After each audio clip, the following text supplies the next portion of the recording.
नमस्कार, आप देख रहे हैं जवाब तो देना पड़ेगा और आपके साथ में विजेंद्र सोलंकी। क्या वाकई में एक हिंदुस्तान जो टूटकर पाकिस्तान बना और वो टूटकर बांग्लादेश बना, उस बांग्लादेश में जो हिंदुस्तानी रहे, क्या वो कभी बांग्लादेश की समझे गए? ये सबसे महत्वपूर्ण सवाल है। और सवाल यह भी है कि क्या वाकई में जब कोई ऐसी सरकार या विचारधारा वहां पनपेगी जो हिंदुओं को बांग्लादेशी ना समझे, तो क्या हिंदुओं को ढूंढ ढूंढ कर मारा जाएगा, काटा जाएगा, महिलाओं से दुष्कर्म किया जाएगा, मकानों को जला दिया जाएगा, व्यापार को खत्म कर दिया जाएगा?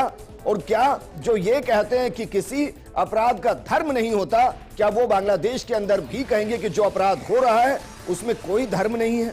जो ये कहा जाता है कि मॉब लिंचिंग ये देखकर नहीं की जाती कि वो कौन है, क्या वो यहां कहेंगे कि क्या बांग्लादेश के अंदर भी यही हो रहा है? और क्या वाकई में जो हम गुनगुनाते हैं कि मजहब नहीं सिखाता आपस में पैर रखना, क्या बांग्लादेश में गुनगुनाया जा सकता है? और क्या वाकई में हिंदू, चाहे वो पाकिस्तान में प्रताड़ित हो रहा हो, चाहे वो बांग्लादेश में प्रताड़ित हो रहा हो, क्या उसको शरण देने वाला, क्या उसकी सुरक्षा की मांग करने वाला, क्या उसको सुरक्षित महसूस कराने वाला कोई है? या जब जब इस तरीके से परिवर्तन आएंगे, हिंदुओं को इसी तरीके से मारा जाएगा? क्योंकि जिस हद तक हिंदुओं पर सितम हुआ है वो इंतहा है। लेकिन कमाल की बात यह है कि इस पर कई जुबानें ऐसी हैं जो मौन हैं, जो एक शब्द नहीं बोल रही, और वही जुबानें ना जाने क्या क्या जब दूसरे हिस्सों में कुछ घटता है तो चिल्ला चिल्ला कर आवाजें सुनाई देती। आज बात इसी मुद्दे।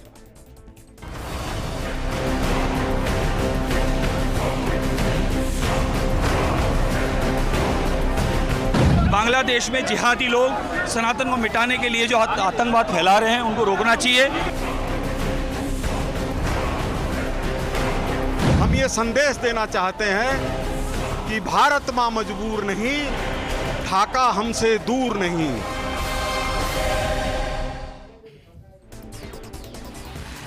तो चुनाव ने कहा जा रहा है कि भारत मां मजबूर नहीं, ढाका हमसे दूर नहीं। अगर वाकई में दूर नहीं तो फिर वहां जो हुआ उसमें कोई उनको बचाने क्यों नहीं पहुंचा? क्यों सड़कों पर उनको नग्न करके मारा गया? क्यों उनके घरों को जलाया गया? क्यों घरों के अंदर जो महिलाएं थी उनसे दुष्कर्म हुआ? अगर ढाका वाकई में दूर नहीं तो कितनों को बचाने की कोशिश की गई? और क्या सब कुछ घटने के बाद वहां के कार्यवाहक प्रधानमंत्री का एक मंदिर में जाकर हिंदुओं को भरोसा दे देना कि वो सुरक्षित है, क्या वाकई में वो सुरक्षित महसूस करेंगे? इस मुद्दे पर बात करने के लिए हमारे साथ मौजूद हैं बीजेपी प्रवक्ता सुरेश गर्ग साहब, कांग्रेस प्रवक्ता यशवर्धन सिंह जी, हमारे साथ वीएचपी के राष्ट्रीय प्रवक्ता अमितोष पारिक जी हैं और मुस्लिम स्कॉलर असगर अली साहब हैं। शुरुआत सुरेश गर्ग साहब आपके साथ, जरा बताइए वहां हिंदुओं को बचाने के लिए सरकार ने क्या काम किए और कितनों को बचाया गया?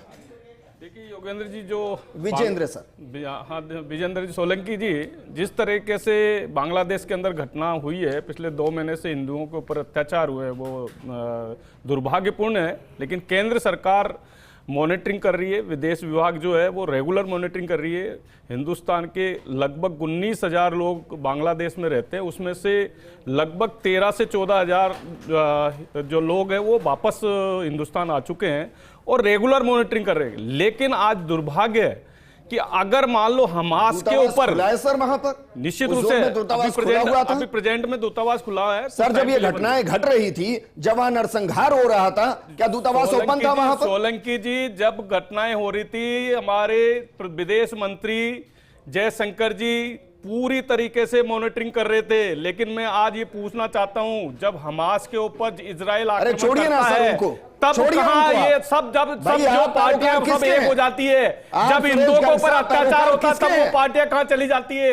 आज जो फिरोज गांधी जी के पोते हैं वो कहां चले गए? आज हिंदुओं के ऊपर इतना बड़ा आक्रमण हो रहा है वहां पे, इसके बावजूद भी वो पोते कहां चले गए? संरक्षण के लिए तो आप जिम्मेदारी लेते हैं, आप लेते हैं ना जिम्मेदारी? नहीं, जिम्मेदारी कर रहे हैं ना केंद्र सरकार। मुझे ये बताइए, केंद्र सरकार रेगुलर मॉनिटरिंग कर रही है, केंद्र सरकार जो भी है, जो भी अपने को काम करना है वो कर रही है। लेकिन मैं ये कहना चाहता हूं, आज देश के अंदर इतनी पार्टियां हैं, कोई भी पार्टी ने अगर बता दीजिए, अगर आंदोलन किया आज भारतीय जनता पार्टी या हिंदू संगठन है वो आज सामने आ रहा है, लेकिन आज ये बता दीजिए जो माननीय राहुल गांधी जी जो नेता प्रतिपक्ष कहलाते हैं अपने आप को, उन्होंने बता दीजिए एक भी ट्वीट किया हो तो बता दीजिए। अगर यही हमारे छोड़िए सर, देश का कोई एक कोना बताइए यशवर्धन सिंह साहब, कोई एक कोना देश का जहां कांग्रेस ने इसलिए प्रदर्शन किया हो, इसलिए सड़कों पर आए हो कि भाई बांग्लादेश के अंदर जो अल्पसंख्यक हैं उनके साथ नरसंहार किया गया, ज्यादती की गई, कांग्रेस उनके साथ और ये प्रदर्शन किए गए। देखिए, कांग्रेस बांग्लादेश के मुद्दे पर, अगर बांग्लादेश का अस्तित्व ही है तो वो कांग्रेस के कारण है। ये मैं आपके दर्शकों को बता देता हूं। 1971 में जब पाकिस्तानी की सेनाएं और पाकिस्तान की जो पूरी गवर्नमेंट थी वो वहाँ के जो उस वक्त जो पूर्वी पाकिस्तान था उनके ऊपर जो उन्होंने जुल्म किए, तो उस विषय के ऊपर हमने संज्ञान लिया, हमारी पार्टी ने, इंदिरा गांधी जी ने संज्ञान लिया, यहाँ से सेना भेजी और एक अलग देश बनाया ताकि वो लोग सुरक्षित रहें। आज जो उस देश में हो रहा है वो बहुत चिंतनीय है, बहुत निंदनीय है, और वहाँ पे पूरी की पूरी जो बांग्लादेश की जनता है वो असुरक्षित है। उसमें हमारे अल्पसंख्यक, वहां के जो अल्पसंख्यक ले रहे हैं तो 1947 में जो 10 लाख से ज्यादा लोग मारे गए, जो हिंदू वहां बर्बर हुए, जो बांग्लादेश में बर्बर हो रहे हैं, उसका भी खुलकर क्रेडिट लीजिए सर। जी, लीजिए ना फिर। क्रेडिट तो सावरकर ने 1937 में दो राष्ट्र की बात की। 1900 मैं बता रहा हूँ ना, एक मिनट मुझे बोलने दीजिए, एक मिनट बीच में नहीं बोलेंगे, क्यों नहीं बोलेंगे? बीच में नहीं बोलेंगे, बीच में नहीं बोलेंगे, वरना मैं बोलने नहीं दूंगा आपको, मैं नहीं बोलने दूंगा, फिर मैं बोलने नहीं दूंगा, सीरियसली कह रहा हूँ। मैं क्या कह रहा हूँ, मुझे आप, हाँ बिल्कुल उधर देख के, हाँ मैं आपकी तरफ देख के बात करूंगा। आप बीच में कैसे बोल रहे हैं, बीच में कैसे बोल रहे हैं, बीच में कैसे बोल रहे हैं? जितेंद्र जी इनको समझाइए, बिल्कुल बीच में नहीं बोलेंगे, बिल्कुल बीच में नहीं बोलेंगे, ठीक है, बिल्कुल बीच में नहीं बोलेंगे, बिल्कुल नहीं बोलेंगे, ये दिखा रही कि क्या बिल्कुल नहीं बोलेंगे, चरित्र के लोग हैं, हिंदुओं पे हमले होते हैं, चुप रहते हैं, शासक के ऊपर में गोलियां चलाते हैं संतों पे, ये क्या चरित्र है? सावरकर की बात कर रहे हैं, जिन्ना के समर्थक के साथ इन्होंने सरकार चलाई, मारे गया, जिन्ना के साथ सिंध असेंबली में, क्या बताएंगे देश के अंदर में क्या चलता है? ये क्या बताएंगे? उस वक्त ये सरकार में थे, ये देश के बंटवारा करने वाले ये लोग हैं, आज ये लोग छुप गए, आज ये लोग छुप गए, सावरकर की बात करते हैं, और जब बात सामने आती है चिल्लाने लग जाते हैं। अमितोष एक मिनट, जसवंत जी जरा बताइए भाई, बंटवारे के लिए जो हस्ताक्षर हुए थे वो किसने किए? वीर सावरकर ने किए थे? वीर नहीं, केवल वीडी सावरकर थे। पहली बात किसने किया? 1937 में दो राष्ट्र का सिद्धांत सावरकर लेके आए, उसको जिन्ना ने सपोर्ट किया। और सुनिए, सिंध असेंबली में 7 सरकार चलाई लोगों ने, सिंध असेंबली में 7 सरकार चलाई। जिस वक्त पाकिस्तान का रेजोल्यूशन आया उस वक्त श्यामा प्रसाद मुखर्जी और सावरकर ये लोग सिंध असेंबली में इनके साथ थे। तो आप ये कह रहे हैं, एक मिनट, हाँ बिल्कुल ये साथ थे। एक मिनट अमितोष, तो आप ये कह रहे हैं जसवंत जी कि भाई जो बंटवारा हुआ और जो हिंदुस्तान आजाद हुआ उसमें वीर सावरकर की भूमिका है, वीर नहीं, श्यामा प्रसाद मुखर्जी की भूमिका है, उनकी वजह से सावरकर। एक तरफ तो क्रेडिट ले रहे हैं कि भाई 1947 में हमने किया, कोई क्रेडिट नहीं, कोई क्रेडिट नहीं, कोई नहीं चाहता था भारत में, लेकिन दो राष्ट्र का सिद्धांत लाने वाले लोगों ने इतना उपद्रव किया कि शांति से सवाल ये किया आपसे यशवर्धन जी कि भाई वहां हिंदू मर रहे हैं ना, हाँ या ना? हिंदू अवामी लीग के कार्यकर्ता, मुस्लिम सब मर रहे हैं। मुस्लिम का अवामी लीग के कार्यकर्ताओं को भी सुरक्षा दी गई है। ये जो सांप्रदायिक दिमाग होता है, सांप्रदायिक दिमाग, ये किसी भी चीज को अपने नफरत के एंगल से देखता है। पूरे बांग्लादेश की जनता, बांग्लादेश की पूरी जनता, बांग्लादेश की पूरी जनता, इससे साबित होता है ये देश विजेंद्र जी, जैसा बांग्लादेश में कट्टरपंथी है, जैसे बांग्लादेश में कट्टरपंथी है, वैसे हमारे यहाँ भी कट्टरपंथी है, हमारे यहाँ भी कट्टरपंथी है, हमारे यहाँ के कट्टरपंथी भी कहते हैं वो जिहादी है। विजेंद्र जी, यहाँ के कट्टरपंथी भी कहते हैं यशवर्धन सिंह जी, मुझे लगा सर सीधा जवाब देंगे। अब मैं 2 ही सवाल कर रहा हूं आपसे, मैं चाहूंगा सीधा सवाल करें, जवाब दें आप। पाकिस्तान जब बनाया गया पाकिस्तान, उस वक्त हिंदू आबादी कितनी थी सर, कितने % थी वहां?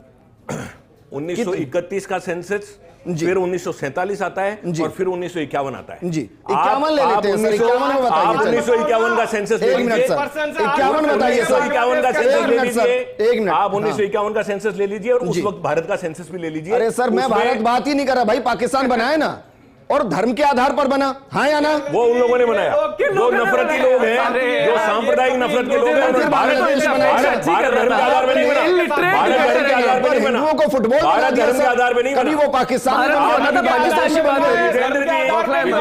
आपके चैनल के माध्यम से मैं कहना चाहता हूं कि जिस तरह की नफरती विचारधारा वाले लोग बांग्लादेश में हैं, जो अल्पसंख्यकों के खिलाफ है, वैसे ही नफरती लोग हमारे भारत में, हमारे असगर अली साहब, असगर अली साहब, मैंने बहुत प्रदर्शन देखे हैं सर। फिलिस्तीन में जब हुआ तब मैंने प्रदर्शन देखे, चार्ली एब्दो ने जो किया तब मैंने प्रदर्शन देखे, नुपुर शर्मा ने कुछ कहा तो मैंने व्यापक प्रदर्शन देखे। मैं कह रहा हूं कि क्या बांग्लादेश के अंदर जो घटा, क्या उसको लेकर हिंदुस्तान के मुस्लिम भाइयों को आगे नहीं आना चाहिए था? और क्या ये नहीं कहना चाहिए था कि जो वहां हो रहा है वो सरासर गलत हो रहा है और हम उसके विरोध में सड़कों पर है, ये बताने के लिए कि हिंदुस्तान का मुसलमान इस तरीके का नहीं है? देखिए विजेंद्र जी, इस धरती पर हिंदुस्तान की दृष्टि से हम देखें तो अंतिम विभाजन पाकिस्तान के रूप में धर्म के आधार पर, और उसके बाद 24 साल बाद बांग्लादेश का विभाजन भाषा के आधार पर हुआ। ये भारत का अंतिम विभाजन है जो हमारे सामने हुआ। इससे पहले आज के 32 राष्ट्र हमारा हिस्सा हुआ करते थे। हमें वो अखंड भारत वापस चाहिए। दुनिया भर में जहाँ कहीं भी अल्पसंख्यकों पर अत्याचार होते हैं और उनके आगे बहुसंख्यक लोग जब उसको विश्वास में लेकर उनकी रक्षा नहीं कर पाते, तो ऐसे देश का अस्तित्व ही रहना गलत है। जिस तरह अभी मैं सुन रहा था, एक मान्यवर ने कहा कि आप ढाका हमसे दूर नहीं। मेरी बात, मैंने व्यापक प्रदर्शन देखे हैं सर। हाँ। व्यापक प्रदर्शन देखिए, मैं बताऊं आपको ऐसा क्यों नहीं हुआ। एक चीज मैं आपको क्लियर, या तो ये कहिए कि भाई जो बांग्लादेश में वो इतना बड़ा नहीं हुआ कि भाई उस पर हम लोग आकर सड़कों पर प्रदर्शन करें। हाँ, इतना बड़ा नहीं हुआ। एक चीज क्लियर कर दूं मैं कि मैं अपने हक के लिए भी प्रदर्शन नहीं करता हूं, ना मैं किसी प्रदर्शन में शामिल होता हूं, ना मैंने आज तक अपील की है। अगर आपको किसी प्रदर्शनकारी को बुलाना था तो आप उनको बुलाते जी। मैं अपना पक्ष रख रहा हूं। मैं ये कह रहा हूं कि ढाका हमसे दूर नहीं, यही राइट टाइम है अखंड भारत बनाने की दिशा में हमारा पहला कदम हो सकता है कि हम इसको अंडर एस्टिमेट करें कि जिस तरह हमने उस समय पाकिस्तान का एक हाथ काट दिया था 71 में और इसको अलग कर दिया था, तो अब हम इनके भी दोनों हाथ काट सकते हैं। हमारी सेना में इतना दम है और हमें ये करना चाहिए, क्योंकि हम चाहते हैं कि अखंड भारत हो। हम ये भी चाहते हैं कि भारत विश्व गुरु बने, तो उसके लिए हमें हर स्तर पर कार्य करने होंगे। हमें अपनी सेना भी उतारनी पड़ेगी, हमें लोगों की रक्षा भी करनी पड़ेगी। ऐसा नहीं होना चाहिए कि कहीं कोई मुसलमान मरता है तो उसे जोश आता है, कहीं कोई हिंदू को काटा जाता है तो उसको दोष आता है। मानवता के लिए हम रहें। हमारा भारत इसीलिए है कि हम सबकी रक्षा करते हैं। इस बयान को मैं रिकॉर्ड करके रखूंगा। बिल्कुल बिल्कुल रिकॉर्ड करके रखूंगा। आप किसी प्रदर्शन में मुझे देख लें, कहीं घटेगी ना, आपके बयान इसके बिल्कुल विपरीत आएंगे। देखिए, मैं आपसे कह चुका हूं, क्या होता है कि जब किसी हिंदू पर आते रहे हैं तो वो आप बता सकते हैं, दुनिया सेकुलर हो जाती है। मैं क्या कह रहा हूं आपसे, आते रहे हो तो आप बता दीजिए। और भविष्य की तो बात मैं नहीं कर रहा, भविष्य में तो मैं इसको साफ कहूंगा। आज ये कहा जाए कि जो पाकिस्तान में घटता है, जो बांग्लादेश में घट रहा है, वो एक नियति है, जो घटना है उसको रोका नहीं जा सकता। चाहे आप विदेश नीति की बात कर लीजिए, चाहे आप ये कहिए कि हमारा प्रेशर बहुत ज्यादा है, चाहे ये कहिए कि हमने कहा है कि वहां स्थिति को बदल दीजिए, ना पाकिस्तान में बदल पाए ना बांग्लादेश में बदल पाए। विजेंद्र जी, आप देखिए कि बांग्लादेश के अंदर में जो विषय चालू हुआ वो एक स्टूडेंट एजिटेशन के नाम से चालू हुआ था, कोटा को लेते हुए चालू हुआ था, जिसपे 2018 ने हाईकोर्ट ने भी अपना जजमेंट सुना दिया था। लेकिन उस एजिटेशन को लेते हुए इतना बड़ा विद्रोह एक कम्युनिटी के विरुद्ध खड़ा हो जाता है, जहां पे उनके घर जला दिए जाते हैं, बलात्कार कर दिया जाता है, उनके नग्न अवस्था में उनको मार मार के मॉब लिंचिंग करके सड़कों पे लटका दिया जाता है, वहां पे मंदिर तोड़ दिए जाते हैं। उस एस्कॉन मंदिर को नहीं छोड़ा जाता जिसे 2 लाख बांग्लादेशियों को 1971 के लिबरेशन की वॉर में खाना खिलाया था, वो मूर्तियां नहीं छोड़ी जाती। वहां के पुजारी छुप छुप के मूर्तियां लेके जाते। लेकिन हालत क्या है? हालत यह है कि वो चीखें यहां तक कि सेकुलर लोगों को सुनाई नहीं देती। हालत क्या है? वो हालत यह है कि यहां के लिबरल लोग ये समझ नहीं पाते कि वहां की जो हिंदू महिला है वो बलात्कार से पीड़ित हो रही है, बलात्कार से चीख रही है, नहीं सुनाई देती। लेकिन हम यहां बात करेंगे, जब एक अल्पसंख्यक की बात करते हैं, यहां पे डेमोग्राफिक कंडीशन चेंज हो जाती है, तो हम रिपोर्ट में प्रश्न चिन्ह खड़ा कर लेते हैं। हम जब यहां पर भारत के अंदर में गौ तस्कर को मारा जाता है तो हम प्रश्न चिन्ह खड़ा कर लेते हैं। जब भारत के अंदर में सड़कों पे उतरते कोई भी आंदोलन होता है तो हम क्या बात बोलते हैं विजेंद्र जी? यहीं पे सेकुलर लोग खड़े हमारे बीच में कि वो अपराध का तो कोई मजहब ही नहीं होता, लेकिन एक वही हिंदू जो मर रहा है उसकी बात करते हैं तो लगता है नहीं नहीं नहीं नहीं नहीं, हिंदू की बात कैसे कर सकते हैं? 1971 की बात कर लेते हैं, ये तो सावरकर की बात कर लेते हैं। मेरे साथ में कांग्रेस प्रवक्ता मुझसे बड़े हैं, सम्मान भी करता हूं मैं इनका, लेकिन आज इस मंच के पटल से वो ये खड़े होकर बोल रहे हैं कि वहां पे जो हो रहा है हिंदू मुसलमान भी मर रहे हैं। रविंद्रनाथ टैगोर की मूर्ति तोड़ने वाला कौन था विजेंद्र जी? वहां पर उन्हीं के देश को बनाने वाले की मूर्ति तोड़ी कौन था विजेंद्र जी? पार्लियामेंट में घुसने वाले जो लोग थे वो क्या वहां के स्टूडेंट्स थे? वहां के जो हिंदू मर रहे वहां के हिंदू क्या वहां के लोग नहीं थे? लेकिन एक ट्वीट आया इस देश के अंदर में, क्या बात बोली गई? तानाशाही का यही अंजाम होगा। कौन सी तानाशाही थी? क्या हिंदू के ऊपर वो तानाशाही नहीं थी? क्या वो मुसलमानों के ऊपर नहीं थी सिर्फ तानाशाही? और वो तानाशाही क्या हिंदू के बलात्कारों से खत्म करी जाएगी? इस देश को समझने का विषय है, हमारे को समझने का विषय है कि जो धर्म की बात पर रोटी कपड़ा मकान की बात करते हैं, जो बांग्लादेश उदाहरण बन चुका है विजेंद्र जी, जहां रोटियां छीन ली गई, जहां पे मकान जला दिए गए और जहां पे कपड़े उतार दिए गए। ये नग्न अवस्था में हिंदू खड़ा होकर इसी देश से भी गुहार लगा रहा है और इन्हीं सेक्युलर लोगों से भी गुहार लगा रहा है। मेरा सवाल है कि भाई यहाँ तो बीजेपी की सरकार है, केंद्र के अंदर बीजेपी की सरकार है, मुझे बताइए ना भाई बांग्लादेश के अंदर दूतावास होगा ना, क्या कोई इंटेलिजेंस मैसेज था कि भाई आप अपने आप को सिक्योर समझिए और जो नहीं है वो इस नंबर पर संदेश दीजिए, हम आपको प्रोटेक्ट करेंगे, क्या ऐसा हुआ वहां पर? बिल्कुल नहीं हुआ ना। ये तो आपने प्रश्न अपने माध्यम से भी तो पूछा भी शुरू में कि वहां पर जब जिनोसाइड हो रहा था, मैं इसको एक अपराध नहीं कह रहा विजेंद्र जी, ये एक जिनोसाइड है और ये वही जिनोसाइड है जो मोपला में भी हुआ था, नोखाली में भी हुआ था और जो 2 काउंसलर जला दिए गए थे वो नोखाली में ही जलाए थे। तो आज वहां पर एम्बेसी कहां थी जब ये जिनोसाइड हो रहा था? और आज वहां पे हिंदू सड़कों पे उतर रहा है तो किसकी वजह से उतर रहा है? सिर्फ हिंदू समाज उतर रहा है तो आज कांग्रेस के प्रवक्ता चुप है, सिर्फ हिंदू समाज उतर रहा है तो आज हमारे सेक्युलर लोग चुप है। मुझे लगता है इस जिनोसाइड को समझना चाहिए। केंद्र से विश्व हिंदू परिषद ने अपील करी थी, गृह मंत्री से अपील करी थी, कार्यकर्ता वहां मिल रहे थे, लगातार बात कर रहे थे। हमें लगता है संगठन अपने संगठनात्मक दृष्टि से जो कार्य कर सकता था उस व्यवस्था में देखते हुए संगठन ने करा। अब केंद्र से भी अपेक्षा है कि वो भी करे। ठीक है यशवर्धन सिंह जी, भाई मैं सिर्फ एक आंकड़ा चाह रहा हूं क्योंकि आपके पास आंकड़े होंगे यकीनन, जरा बताइए ना सर कि 1947 से कितने पाक विस्थापित अल्पसंख्यक हिंदुस्तान आ चुके हैं, कितने पाकिस्तान से गायब हो चुके हैं, मर चुके हैं, बांग्लादेश में कितने अल्पसंख्यक थे जब बांग्लादेश बना और आज कितने बचे हैं सर वहां पर? बस ये आंकड़ा ही चाह रहा हूं मैं आपसे। विजेंद्र जी, आप बहस को जिस तरफ ले जा रहे हैं उसको तो मैं आपकी इच्छा भी मैं पूरी करूंगा। पहले तो आप मुझे अप्रिशिएट किए कि मैंने आपके बीच में बिल्कुल नहीं बोला। दूसरी बात, ये जो आज सड़कों पर उतरे हैं, हम तो इतने ही चिंतित बांग्लादेश के लिए हैं जितने चिंतित मणिपुर के लिए थे। इनके मुंह से एक शब्द नहीं निकला मणिपुर के लिए। मणिपुर में ये देखिए फिर बीच में बोलने लगे। आप बीच में नहीं बोलेंगे, बीच में नहीं बोलेंगे, बीच में नहीं बोलेंगे, बीच में नहीं बोलेंगे, बीच में नहीं बोलेंगे। ये देखिए पोल खुलते ही, इनकी पोल खुलते ही, इनकी पोल खुलते ही बीच में बोलना चालू कर देते। मणिपुर पर क्या मुंह में दही जम गया था क्या आपके? मणिपुर के मामले में दही जम गया था क्या? वहां पे हमारी मां बहनों के साथ वो बलात्कार नहीं हुए जो आपको बांग्लादेश में दिखाई दे रहे? आपने मणिपुर के नाम पर क्यों नहीं बोले? आप चुप क्यों रहे? आप बीच में कैसे बोल रहे हैं? अब ये देखिए, ये इनकी सच्चाई है। जो ही बात आती है असलियत, तो ही ये इस तरीके से बीच में बाधित करना चालू कर देते हैं। ये चाहते नहीं है, ये चाहते नहीं है कि राज्य की जनता इनकी बातें को सुने, इनकी विफलताओं को सुने।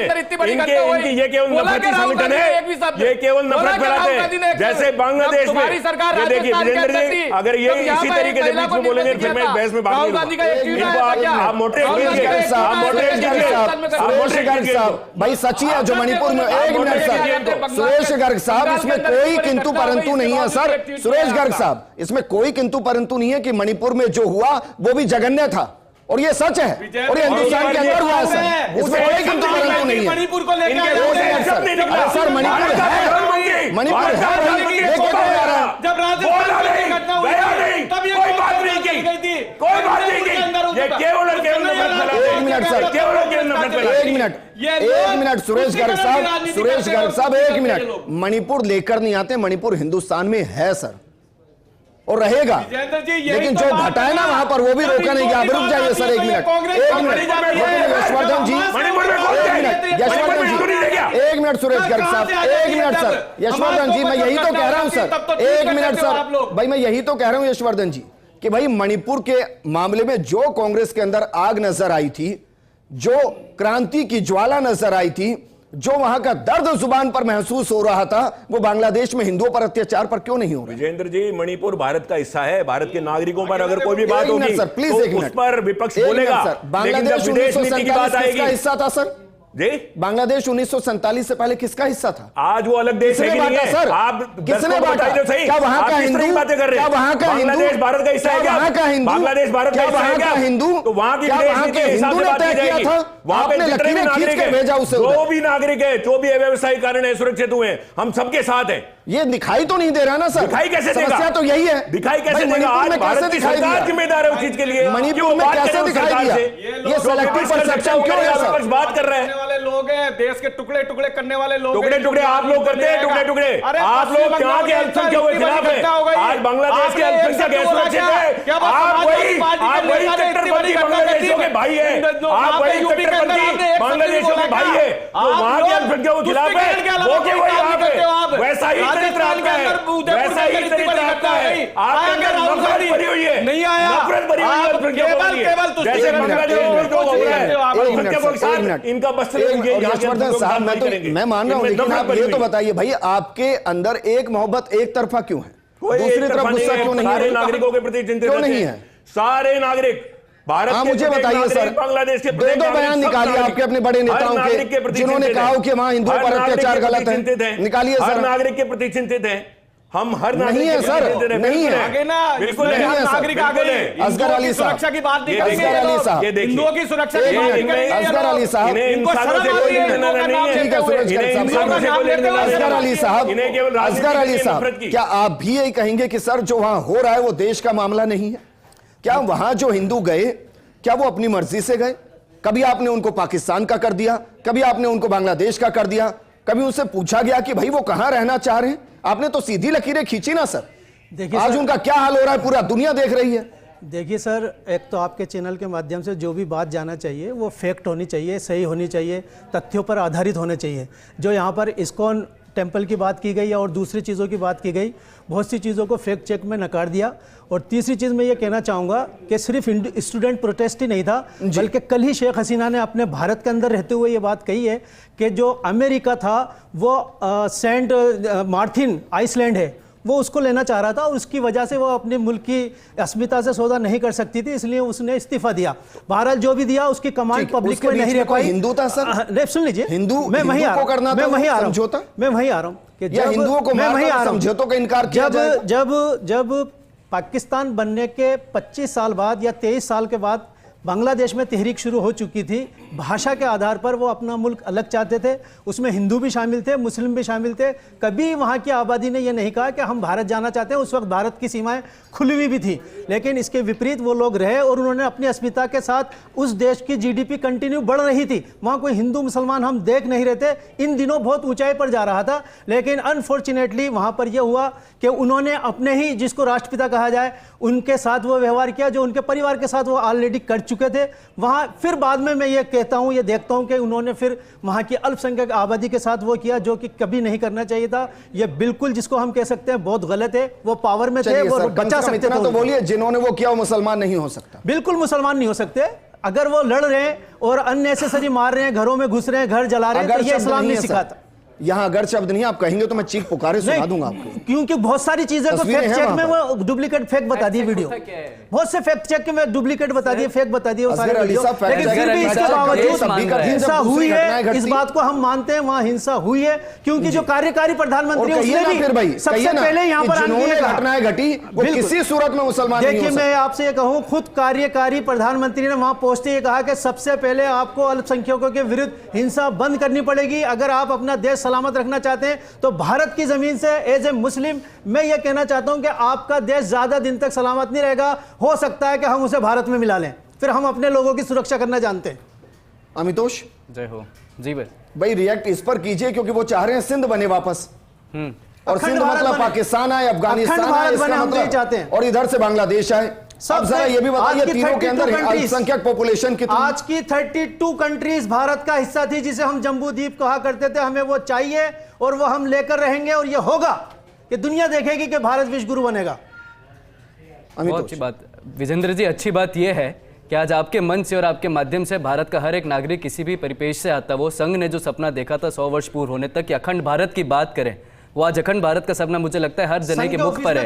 मैं आपके बीच में नहीं बोला ना असगर जी, आपके बीच में नहीं बोला। फैक्ट चेक की बात करने वाले लोग, फैक्ट चेक की बात करने वाले लोग, मुझे याद है पूर्व में कई डिबेट्स हुई जहां पर यही फैक्ट चेक की बात करने वाले लोग, जब हिंदू और मुसलमान का कोई घटना होती थी उसमें अपराधी को पहले ही हिंदू मान लेते थे कि ये अपराधी है। जब गौ तस्कर की बात होती पहले ही ये तो अपराधी था, ये तो संघ से था, ये तो अपराधी है, ये तो बजरंग दल का है। ये वही लोग थे जो फैक्ट चेक का वेट नहीं करते थे। आज मुझे लगता है मोहम्मद यूनिस की सरकार जो वहां पर बन रही है, क्या कहा यूनिस ने? अल्पसंख्यक शब्द नहीं बोला, स्पेसिफिकली बोला हिंदुओं के विरुद्ध हुए अत्याचार। आज हम देश की बात कर रहे हैं जहां पर हम इतनी बड़ी बड़ी डिबेटें कर रहे हैं विजेंद्र जी। ऑस्ट्रेलिया के अंदर में सदन में इस बात को उठा दिया गया, बांग्लादेश के हिंदुओं के ऊपर अत्याचार, लेकिन वही अंतरराष्ट्रीय मंच चुप है। संवेदना इस बात से है, वही विपक्ष चुप है, संवेदना इस बात से है। और संवेदना इस बात से है कि हम अब अखंड राष्ट्र की बात करते हैं ना, तो बनाएंगे बांग्लादेश को, क्योंकि हमने तो कभी उनको तोड़ा भी नहीं था ना। लेकिन जब भी बात होती है 1971 की, तब वहां पर लिबरेशन वॉर के समय पाकिस्तान आर्मी ने भी तो कितना बलात्कार किया, 2 लाख हिंदू महिलाओं का बलात्कार कर दिया था। जब देश के विभाजन की बात होती है, धर्म के नाम पर विभाजन हुआ था, किसका हाथ था उसमें? 1966 में संतों के ऊपर में गोली चलवा दी थी, क्या गलती थी उनकी? तो मुझे लगता है कि जो सेक्युलर और अपने आप को धर्म के नाम के चोला ओढ़ने वाले लोग जो हैं वो वहां पे हिंदू के ऊपर चुप रहेंगे, लेकिन संघ और संगठन अपना काम कर रहे हैं। और मुझे लगता है बांग्लादेश में स्थिति जो है, केंद्र सरकार से हमने निवेदन करा कि सुनिश्चित करे, पहले दिन से निवेदन करा कि सुनिश्चित करा जाए कि वहां के हिंदुओं की व्यवस्था करी जाए, सुरक्षा प्रदान करी जाए। आर्मी डिप्लॉय हुई तब भी करा गया, गृह मंत्री से भी अपेक्षा करी गई, एम्बेसी बंद हुई तब भी चेताया गया कि एम्बेसी बंद है। तो मुझे लगता है कि आज इस देश के अंदर में जिनोसाइड समझते हुए हिंदुओं का पक्ष उठाना चाहिए। लेकिन विजेंद्र जी, हमारे सदन में तो नेता जाति जनगणना में व्यस्त है, हमारे सदन में तो नेता वहां पे प्राइवेट। बताइए, क्या कांग्रेस खुले मंच से कहेगी कि भाई बांग्लादेश में जो प्रताड़ित है और जो हिंदुस्तान आना चाहते हैं, कांग्रेस उनके साथ है, वो हिंदुस्तान आए, उनको भारतीय नागरिकता दी जाएगी? देखिए, 1971 में 1 लाख अल्पसंख्यकों को, या जो वहां से जो लोग आए थे उनको नागरिकता दी गई। पहली बात तो ये। दूसरी बात, आगे किस तरीके से इवेंट, हम तो ये चाहते हैं कि बांग्लादेश जिस तरह का था वापस वैसा बने।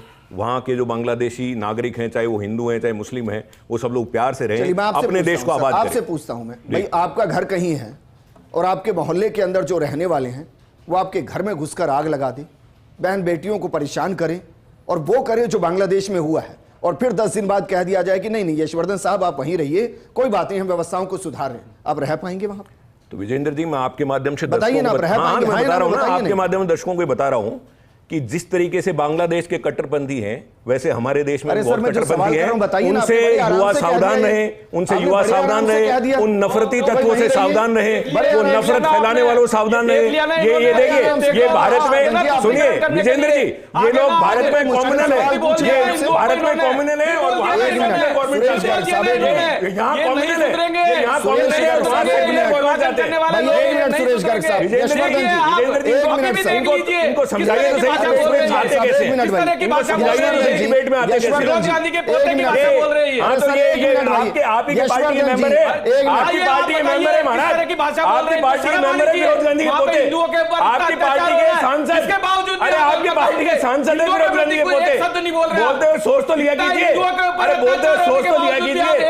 अरे वरुण गांधी कौन है? वरुण गांधी कौन है? एक मिनट विजेंद्र जी से पूछिए, विजेंद्र जी से पूछिए, विजेंद्र जी एक मिनट पूछिए, वरुण गांधी कौन है? सब जानते, मुझे नहीं पढ़ना, वरुण गांधी कौन है भाई? बताइए, मुझे नहीं पढ़ना। यशवर्धन जी, अरे वरुण गांधी कौन है? वरुण गांधी कौन है? हिंदुओं के पक्ष में हिंदू ये नफरती, ये कॉम्युनल लोग भारत को बर्बाद करना चाहते हैं और बांग्लादेश में सेकुलर गवर्नमेंट चाहते हैं। बताइए, ये कॉम्युनल नफरती लोग भारत को बर्बाद करना चाहते हैं, भारत में धार्मिक नफरत पैदा करते हैं और बांग्लादेश के प्रति चिंतित हो जाते हैं। 1 मिनट सुरेश गर्ग साहब, 1 मिनट भाई, 1 मिनट सुरेश गर्ग साहब। यशवर्धन जी, मैंने बस बहुत सिंपल सा सवाल पूछा था सर, रह पाएंगे अगर आप वहां की शासन व्यवस्था को इस विषय पर ध्यान करना चाहिए। अरे भाई, मैं आपसे पूछ रहा हूं, बांग्लादेश का प्रश्न है, बांग्लादेश की सरकार, बांग्लादेश का भरोसा कर पाएंगे सर? बांग्लादेश की सरकार को सुनिश्चित करना चाहिए, बांग्लादेश की सरकार को सुनिश्चित करना चाहिए। जवाब इसलिए नहीं मिलेगा क्योंकि वहां हिंदुओं पर अत्याचार हो रहा है। शुक्रिया हमारे साथ जुड़ने के लिए। अरे सर, जवाब ही तो नहीं मिल रहा है, जवाब ही तो नहीं मिलता कि जब हिंदुओं पर अत्याचार होता है तो क्यों किसी की तरफ से कोई रिएक्शन नहीं आता। इस प्रोग्राम में फिलहाल इतना ही, नमस्कार।